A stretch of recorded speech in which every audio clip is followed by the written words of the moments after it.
Reka twongere tubahe ikaze ni ku Ibendera TV nkuko mumaze kubimenyera. Tugiye kugaruka kuri iyi inkuru y'ubukwe bwahagaritswe kubera coronavirus. Bwagombaga kubera muri Rwamagana bukaba abukomeje kuzamo ibibazo binyuranye, aho umukobwa yasanze umusore ari kumuca inyuma, bikaba bivugwa ko ubu bukwe bushobora gupfa, ariko kugeza ubu umukobwa yaheranwe n'agahinda gakaze kugeza ubwo atabasha kuvuga. Nitwa na Christine Ntirushwa, mbaye ikaze.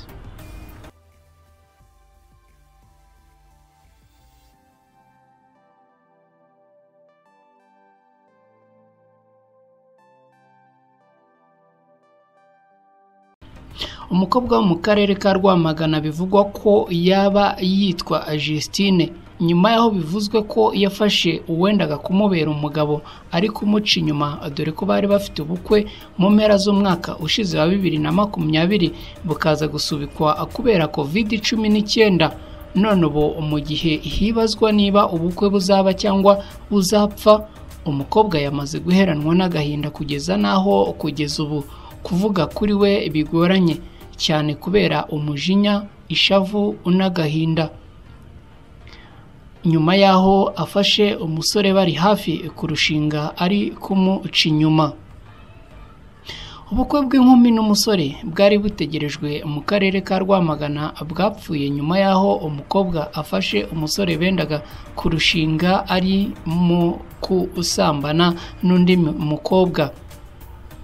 Ubukwe bwari buteganyijwe tariki ya 20 Ukuboza mu mwaka wa 2020, ariko kubera ingamba zo kwirinda icyorezo cya COVID-19 bwari bwarasubitswe. Bivugwa ko umusore yari yaramaze gukwa akwishyura ahazabera ubukwe n'ibindi nkenerwa bisabwa kugira ngo urugo rutangire. Tariki ya 13 Ukuboza nibwo zahinduye imirishyo nyuma yaho umukobwa ahamagaye umusore ku murongo wa telefone ngendanwa ye akamubura. Uyu mukobwa ngo yahise afata inzira ajya kureba aho umusore atuye niba ahari. Agezeyo ngo akinguye ku cyumba cy'umusore asanga ari gusambana n'undi mukobwa. Uyu mukobwa ngo yahise yumirwa akuramo telefone arabafotora, ubundi abasigaho arigendera. Nyuma y'iminsi mike ngo yahise ashyira umusore impeta yari yaramwambitse amubwira ko ibyo gukora ubukwe birangiye. Pasiteri wagombaga kuzasezeranya abageni yavuze ko ibi ngo byabaye amahano. Pasiteri Umulisa Fred uyobora itorero Church on the Rock aba bageni bari gusezeraniramo yatangaje ko uyu musore ngo atari yahagarikwa mu rusengero, ariko ko ngo biri mu nzira kuko ngo yaciye inyuma uwo wendaga kurushinga. Mu gusobanura uko byagenze ngo uyu musore afatwe yagize ati, umukobwa niwe waje kundeba ambwira ko yafashe umuhungu n'undi mukobwa bari kumwe. Yabimbwiye yaratinze, ariko mbajije umuhungu urumva ntiyari kumpakanira kuko umukobwa afite amafoto nubwo atayanyeretse, ariko yambwiraga ko ayafite. Yakomeje agira ati, impamagaye umuhungu yarabyemeye, ariko nk'abantu bari bataranatera igikumwe numvaga nanabahuza bakababarirana mu gihe baba babyumva bose, ariko umukobwa byaramugoye kubyakira.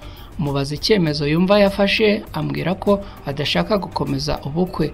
Nafashe umwanya ndabasengera ndongera ndabahuza, umukobwa aranga. Pasiteri Umulisa yavuze ko kuri ubu atarafata icyemezo cyo kumuhana mu rusengero, ariko uko ariho bigana kuko uyu musore ngo asanzwe aba muri korali.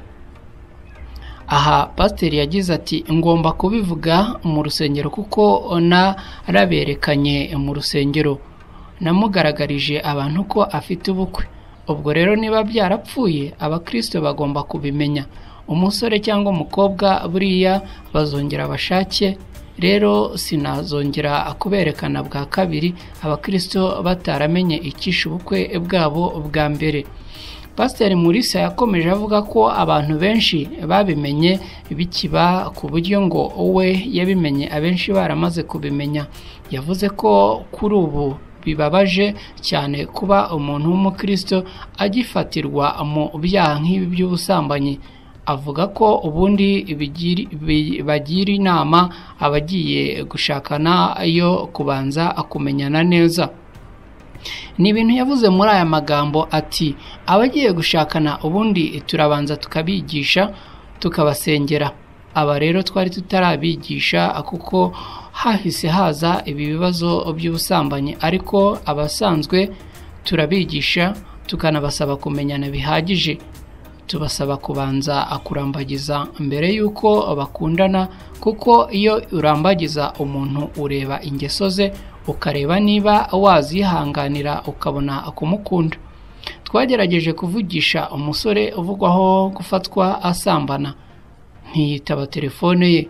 Naho ubwo twageragezaga kuvugana n'uyu mukobwa ku cyumweru mu masaha ya nimugoroba, yagaragaje umubabaro mwinshi, ishavu, umujinya n'agahinda bikaze, aho bitigeze bimukundira kuvugana natwe. Kuwa mbere nabwo twarongeye tugerageza uyu mukobwa mu masaha ya kumanywa, nabwo twagerageje kumuvugisha, ariko bigaragara ko kuvuga bitari gushoboka. Kugeza ubwo twatunganyaga iyi nkuru, uyu mukobwa aracyaheranwe n'agahinda n'ishavu n'umubabaro, aho bitari byashoboka ko yagira uwavugisha. Ubusanzwe kuva mu binyejana byagiye bitambuka byose, nta kintu na kimwe kigeze gikoma mu nkokora ubukwe, kuko mu muco wa Kinyarwanda ubukwe bwari busanzwe bwubahwa na bose, uretse coronavirusi yonyine yaje ikora ku bintu byose. Uyu nguyu akaba ari umwe mu bamaze kumenyekana, aho ubukwe bwabo bugize ikibazo kubera isubikwa ryabwo naryo ryavuye ku byemezo bya leta kubera coronavirusi. Uretse aba kandi hari n'abandi bakomeje kugenda bavuga ko bari mu bihombo bikomeye batewe no kuba ingamba zarabituyeho, baramaze kwishyura ibikoresho nkenerwa nk'inzu, imyenda na za sare, none kugeza ubu bakaba bakomeje kugirana ibibazo na ba nyiramazu bari barakodesheje bateganya kuzabanamo n'abageni babo, bikaza guhinduka nyuma. Bikaba binavugwa ko kuva ku mugoroba wo kuri uyu wa mbere tariki ya 18 Mutarama 2021, ubwo inama y'abaminisitiri yemezaga ko umujyi wa Kigali ushyizwe muri guma mu rugo, hari abagiye kujya kwibanira ibyo gusezerana imbere y'Imana no mu murenge bikazaza nyuma. Nitwa na Cretin Ntirushwa, ani ku Ibendera TV. Mugire amahoro mwese.